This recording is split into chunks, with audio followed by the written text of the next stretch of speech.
Alright, welcome back to another review. You know who it is.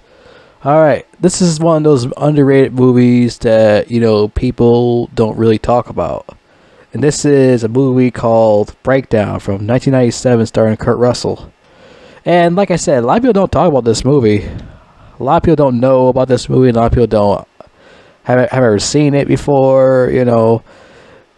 But most people know his movie, Escape from New York, Escape from LA, a whole bunch of other Kurt Russell films, But people don't talk about this one that much.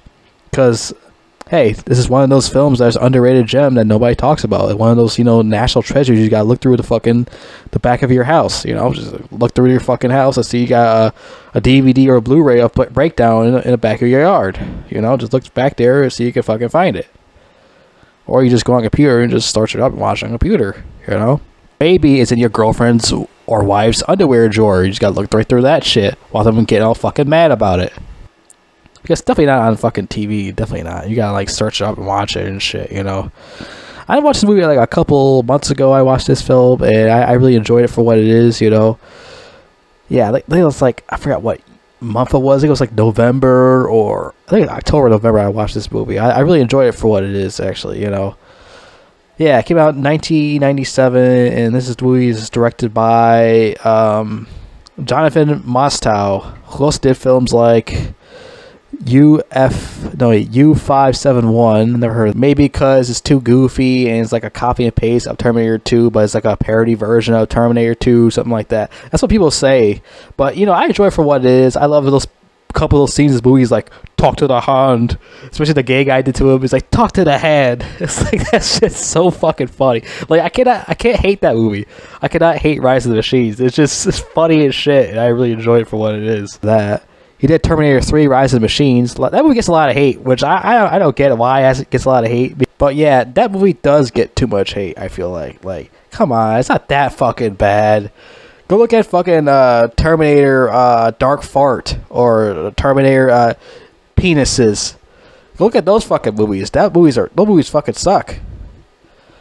He also directed a film, Hancock. You remember Hancock? Oh no, he didn't direct Hancock. Some guy named Peter Berg, some Jewish guy. Yeah, this Mostow guy's not Jewish. He's just American white dude.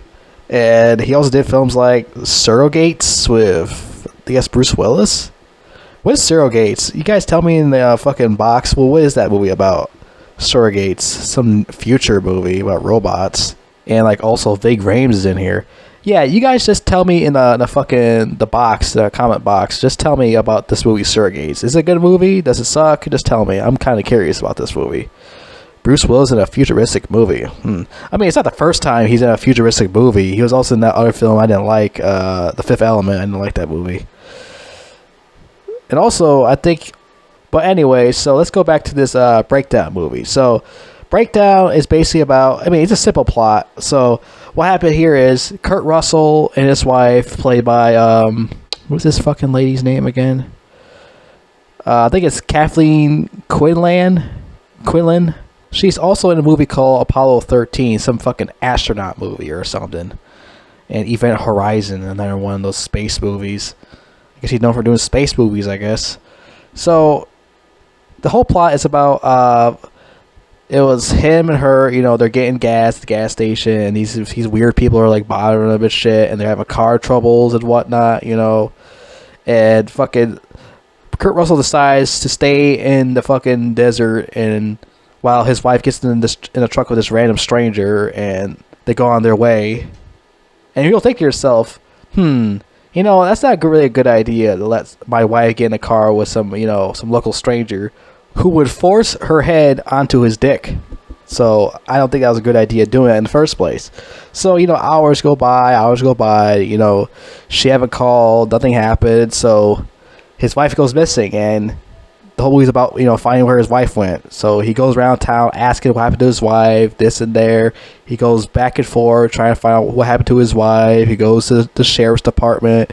He goes to the fucking, this place, that place. And later on, now, fucking Kurt Russell gets caught by these guys. One's played by J.T. Walsh, who's a bad guy, and he wants money from him. He wants ransom money and shit. You get your wife back, you give me this money, this and that. So Now he decides he gotta go to the bank and get the fucking money and shit, and to save his wife from getting killed by these crazy ass motherfuckers. So he decides to listen to JT Walsh, and he decides to go into the bank and talk to this guy and get some money, and writes a note to this the banker saying this and that. Well, make it too much of a scene because they're watching right through the fucking window, which they said they're watching them and shit, watching him. Also, Rex Linn, who plays a cop in this movie, is also from a film called Rush Hour. He played an FBI agent. He acts like a dickhead in that movie also. He's just known for playing great dickheads for some reason. Because, the thing is, Rex Linn doesn't listen to fucking Kurt Russell. He's telling the cop this and that. He doesn't fucking listen. He acts like an asshole, this and that, Because before, he was in this fucking car with this hillbilly guy. He got the gun pointing at Kurt Russell's head. And Kurt Russell beats the shit out of him in the car, and the cop pulls him over and shit. And the cop was to listen to Kurt Russell. This is the bad guy instead. And the bad guy shoots Rex Linn, that cop dumbass. He shoots him, but he didn't kill him. He just injures the cop. But I think Kurt Russell, or the cop, kills the bad guy. Kills the hillbilly dude. And, fucking Kurt Russell, calls for help for him, for the cop. And Kurt Russell goes on his way to find these motherfuckers at that farm. And he's, looking through the window and shit, spying on them. And those fucking JT Walsh and his family and shit. And his fucking hillbilly goons. Was it his wife that's in this fucking shed, in the basement in the shed. And he fucking gets in a fight with these fucking people and shit with a shotgun pointing at them and shit, here and there. He gets in a fight with them and all that. And like I said, this is a really good film. I really enjoyed this film for what it is, Like I said, in real life, if you ever get stuck in the middle of a desert, your car stops fucking working and shit, don't let your wife get in a car with some random local stranger, because you know what's gonna happen. She could get fucking raped. She could get fucked in the ass. Well, that's the same thing. What I'm talking about. You get what I mean? Don't leave your wife with these fucking crazy ass people. I mean, who doesn't like getting a good fucking head? There's nothing wrong with that or anything. Just don't force it or anything. I mean, if they don't want to get some head, they don't want to get no head. I mean, they do that most of the time at those fucking truck stops. Those hookers get in the fucking truck with these truckers, and they start blowing them hard, and the truckers start fucking them in the ass in the back of the truck and shit. All their precious items back there, they're trying to break to this factory or this place, store, where the hell you call it. Especially if you have Coca-Cola back there, and they end drinking all the Coca-Cola after fucking so much. They need to hydrate and shit. They need to fucking hydrate. All that. I mean, soda doesn't really hydrate you. Mostly water does, so you kind of need to get out of that fucking back of the truck and get some water out of the convenience store right next to it, or fucking that hooker in the ass in the fucking the back of the truck. So there's that. I'm surprised also fucking I'm surprised fucking Kurt Russell didn't lose his car keys next in the goddamn movie, besides all the other shit. Oh, I lost my wife. I lost my car keys. I lost my fucking pants. Where did I find these items at? I can't find where they're at. What the fuck happened to my wife? Somebody fucking her right now? What is going on here? Am I in the desert, or is this white background behind me? What's going on here? Oh, I'm sorry. That's Joe Biden. I mean, I don't think Joe Biden can find his own wife, to be fair. He thinks Joe Biden is Joe. So, there's that. And all that other shit. Imagine that. Imagine it was Joe Biden and he lost his wife. Now, that would be a crazy funny fucking movie.